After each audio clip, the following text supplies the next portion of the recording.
Hello there, everyone. Welcome back. And we are at the very end of the year, and for this video, it's going to be talking about my top 10 favorite entertainment moments of 2020. Now, normally, there's this tradition on my channel where I do the movies I've seen worst to first, and then top 10 movie moments. Here, that's basically replacing the top 10 movie moments, this video is, because there wasn't really that many films that I was able to see, unfortunately, because of how this year has been. And from the films I did see, there wasn't enough to make a top 10 list, but I still wanted to keep that tradition alive on this channel of doing my favorite moments. So I'm changing it up. And the reason why I say entertainment is it's going to be not only some movie moments, but there will be some video game moments, some TV show moments, some other stuff like songs, basically a bunch of moments in entertainment that will be on this list. So I just wanted to clear that up, but without further ado, let's get right into the list. At number 10, we have Confrontation from The Devil All the Time.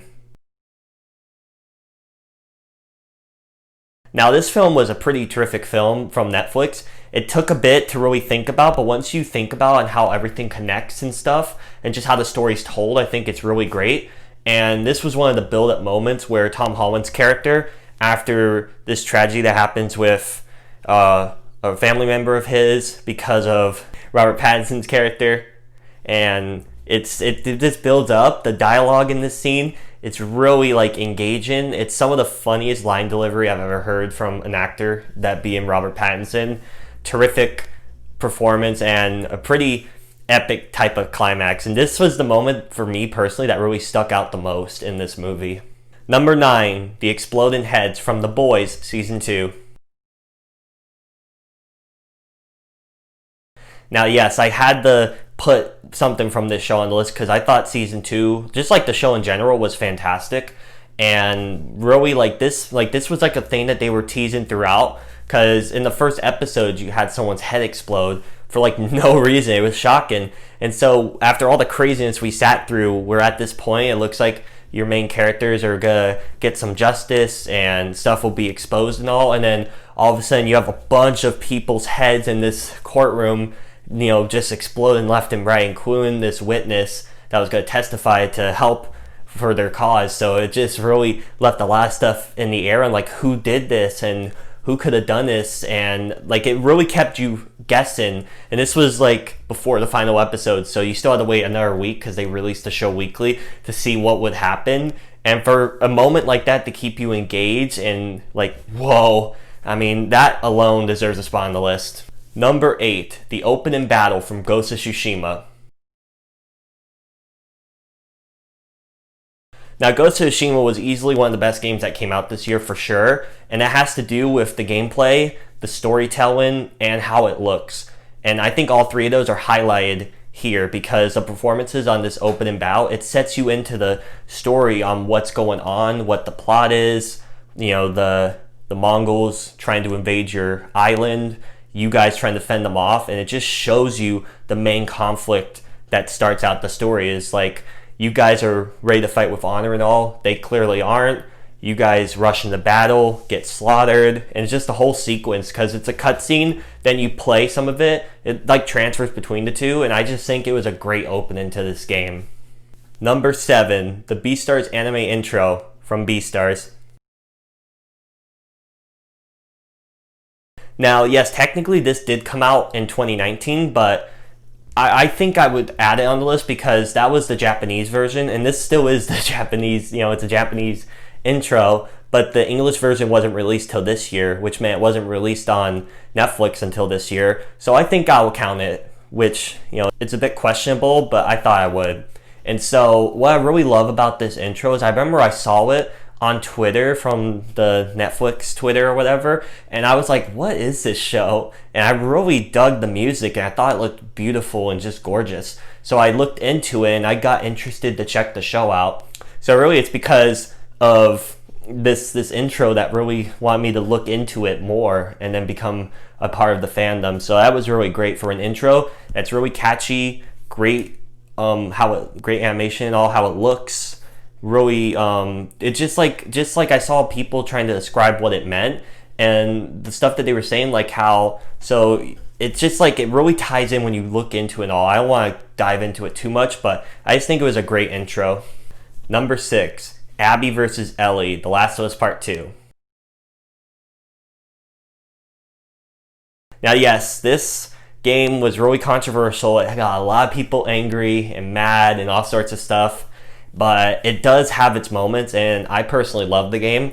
And I think my favorite moment in the game was this fight, because the whole chunk of the game was building up to them encountering each other to fight about what happened earlier on in the game with Joel. So to see them go head to head, and what made me love this is you play the first 3 Seattle days and stuff as Ellie, then you play them again as Abby after they did the cutscene where they met, and then they let you play as Abby and as you beat Ellie, and I was really shocked, and I thought that was really ballsy, and I respect that, because just like that's your main character, that's the person that you played you were with for the entire last game, and you were playing for a majority of this game, and so to have you play as Abby fighting her was really interesting and unique approach, I feel. And plus, it reminded me of that gameplay from the first Last of Us where you fought David. You don't have any weapons or anything. You have to sneak around and stealth attack them. I really thought that was cool and interesting that they did that. And some of the moments, like there's so much good character moments in that sequence, which everyone was trashing on, being like, why didn't Abby just kill her and stuff, and da-da-da. And I'm like, clearly some of these people weren't really paying attention to how the story was going. But I personally thought it was a really solid moment in this game. Number 5, Rescues and Revelations, this Hazbin Hotel fan comic. Now, yes, I did a video on this, I'd say a week or so ago as well, but I just I know this isn't like a quote-unquote entertainment thing, it's like a fan comic, but I thought I should mention it because the artist, fantastic. Like, I already praised the work and stuff in that video, but I just wanted to mention, like, this is like a pairing that I really do like and all, and I see a lot of potential for going forward with this show when it becomes an official show. And this is a storyline that I really am looking forward to see, like a story moment where Angel is tired of how his boss treats him, and it's like enough's enough. Husk saving him, them having a heart to heart, all that great stuff. So I think just how the writing was, how it was drawn, it looks like from the people that actually make the content, which is really remarkable in my opinion. I thought it looked terrific. I think it's still ongoing because there's an epilogue that the creator's working on, so it is still ongoing. But I just thought that I want more of stuff like this that have this well detailed type of drawings, the writing, all this was great. I would like more of it. I just thought I should mention it on this list because I really did like it. Number 4, right back to where we started from the Umbrella Academy Season 2. Now, this really hooks you into the season because it sets up after the events of Season 1 with the entire place getting destroyed and stuff, and they traveled back in time. They're all split up at different timelines at the same location. So it basically gets you up to speed while playing this pretty remarkable song. I really do like it. And then showing that the end of the world's coming yet again, so they have to band together and stop it, and how the season progressed afterwards. And it just felt really fresh. It sounds like, from hearing it, it's like, oh, the same recycled plot. But no, I think they did a lot of unique and different stuff with this, so I really did appreciate it. And I really liked this intro. I thought it really did a great job setting up the stakes, what happens, and all that great stuff. Number 3, Surprise from The Invisible Man. Now, this movie was one of my favorites of this year. It's one of the only movies I saw this year. And this one in particular, because the whole build, it's this really suspenseful film. You feel so bad for your main protagonist as she's dealing with psychological trauma, and just, how she was treated with her ex, and how just what he's willing to do to make sure he gets what he wants. Having this invisible suit torment her, making everyone think she's losing her mind and stuff like that, just for his own sick, game, and for it to pay off by her getting the revenge to get rid of him with that same suit that he used to torment her throughout the movie, I thought was pretty excellent. And it just really like had that fantastic score at the end. And like this was like, because he was able to set it up like he was in the clear and stuff, and she was able to still get him out in a kind of like a vigilante type of way. So I just thought the whole ending was great, and how he would like mess with her by saying surprise or stuff like that. That was like his little word to screw with her. And so for her to say it back to him as he was laying there dying was really satisfying, I'm not gonna lie. Like, this was a great scene that for a great movie. Now, number 2, the Running Man scene from 1917. Now, yes, this movie did come out last year, but as I stated in my last video, I saw it this year, so I count it as a movie that I saw this year because it released in theaters near me this year, so I wouldn't have had a chance to see it last year. With that aside, this scene really builds up to everything that the movie was leaning towards, because the plot of the movie was these 2 soldiers were given an order to travel across enemy territory to get to this other group of their allies to warn them of the attack that they have planned that the Germans know about. So they have to try to warn them to not, basically run into a trap. And along the journey, some really tense stuff and, tragedy happens. And by the time the remaining soldier gets to the end, he's arrived there a bit too late where they're about to run into battle. And so he goes out to the field to try to get to the general to tell them to stop. And it plays this fantastic music. Again, the whole, things in one take. So how it was done was phenomenal. And he literally running into battle, trying to hurry to stop more of his comrades from dying. It just was really heroic and just a really great scene to really symbolize what the whole movie was about. Okay, so before I get to number 1, as usual, what people like to do in all is they have honorable mentions that they like to say that didn't quite make the list, and I have a few honorable mentions myself. So honorable mention number 1, the Ahsoka versus Darth Maul fight from Star Wars: The Clone Wars Season 7. Now, yes, this Star Wars had a big year, I'd say, with Mandalorian Season 2 and Clone Wars Season 7 and etc. And for me, like, this was like, we knew about this stuff because this was the lost season technically, because it got canceled when the Clone Wars originally ended, but they were able to finish it off and finish the animation and stuff, so we were able to see how it concludes and ties in with Revenge of the Sith and stuff. And the main fight that they were marketing and hyping up was Ahsoka versus Darth Maul, which was terrific. Like, some of the best, lightsaber choreography and even for animation, it looked great. And how the dialogue is and how it in the story, it just makes sense and connects with the universe. How it's crazy how it really solidifies that Darth Maul was right and what he was saying, and Ahsoka was just naive and didn't believe. So that puts a burden on her, because if she maybe would have listened, they could have potentially stopped, the Order 66. So I think it had a lot of heavy burden on that character and how she feels. And it just was a different, it was cool that they were hinted at they could maybe work together and stuff. So a lot of great stuff, and just foreshadowing the inevitable thing that happens in Revenge of the Sith. I just thought it was cool. Honorable mention number 2, Joel's death from The Last of Us Part 2.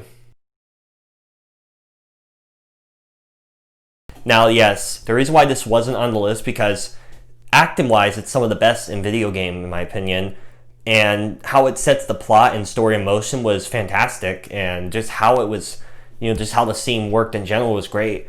But the main thing I didn't put it on the list for was, which a lot of people complained about, is how Joel and Tommy act out a character. Now, I don't want to go on trashing on the game and stuff, but how they acted, like, getting, like, saying this and that. Oh, we have a camp there. This is our names.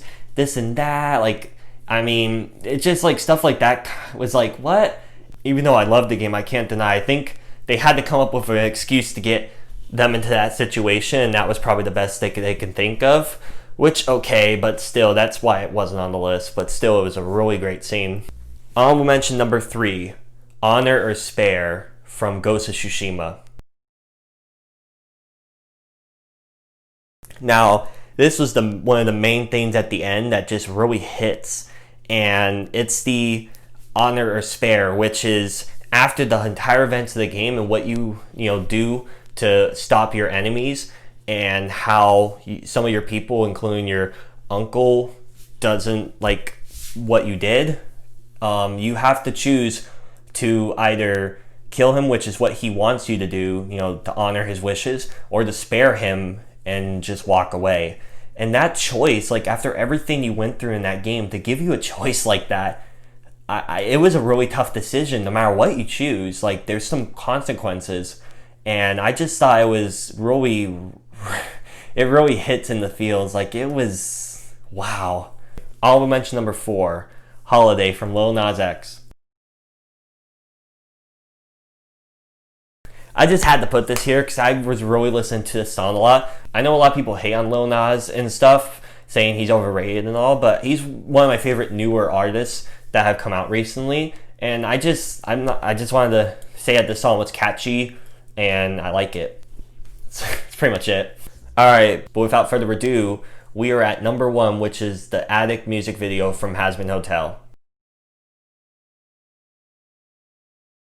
Now, yes, the reason why this is number 1 is not only do I listen to this almost every day, but like in just 5 minutes, they tell so much story, have so much development for the characters involved, especially with Angel, and how it basically has like a mini origin story and how he met up with his boss and how what he does for a living and stuff, and how his boss treats him and all, his friendship with Cherry Bomb and how she helps him out with his psychological turmoil and struggles, and how she's really there for him and stuff. I just thought it was like a really great video. The lyrics and stuff are really solid, and they really, like when you dive into them, they really have some good meanings to them. The animation looks fantastic, and it just sets up more of what I love about this universe and show, and what I'm really looking forward to going forward. I just thought had to be number 1 for me personally, which was a really interesting thing, the music video being number 1, but it was just that good, guys. So with all that said, those are my top 10 favorite entertainment moments of 2020. What did you guys think of the list? Do you have anything that I forgot or do you want to mention? Like anything in general, please let me know down below in the comment section. And just great work to all these, like just everyone in general, for making great content to keep us all happy and entertained this year, because I know everyone's been saying this, but this year sucked. But I really do appreciate everyone, for doing what they've been doing. And thank you all so much for watching this video. And if you want to hit the subscribe button, that would be pretty cool as well. And hit the bell as well to get notified when I upload. And I'll see you all in the next video. Have a great rest of your year. I'll see you in the next year. Bye.